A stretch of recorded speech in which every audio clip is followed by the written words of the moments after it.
All right, hey guys, I want to show you some things in my yard that are supposed to be evergreen in zone 6B and how they're faring after we had all that snow and ice in December and January. Actually it was January of 2025. These are Shasta daisies, or they were. And they look very puny and pitiful, but I believe they're alive and strong. So when we get to the middle of February, maybe early February, I'll cut these back and see how they do. But they've not even been in the ground a year. I planted them, direct sowed them outside from seed. I don't know if Liriope is supposed to be evergreen, but that's Liriope with some dead begonias. But the three that have a little bit of life are Liriope. I could have cut those back at the end of fall. I didn't.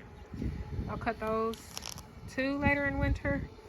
I'm not sure if it's supposed to be evergreen, but it was covered in snow and ice, and it's still got some green on it. So that really is tough stuff. Now, when you get to this flower bed, you'll see the real star of the show that truly is evergreen, and that is the Candytuft. I've got 1, 2, 3, 4, 5, 6 clumps of Candytuft, and they are for real green, like almost unaffected by the ice and the snow. That was a hydrangea. We'll see.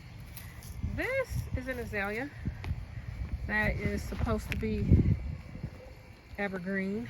It was covered in snow and ice, and when I say covered, I mean we got like at least 7 inches. I think we got more. I finally stopped looking. But it ain't green. I'm believing God that it's alive, because what's down in there? There's hope. But some of the branches are broken. I don't know if something was like an animal trying to live in there, or if it was the ice. I don't know what it was. That's a hydrangea. Last but not least, my emerald green arborvitaes have been in the ground since September of 2023. They were covered in ice. They were down bad. I came out here and started knocking the ice off. You can see chips of evergreen where really it was just breaking off.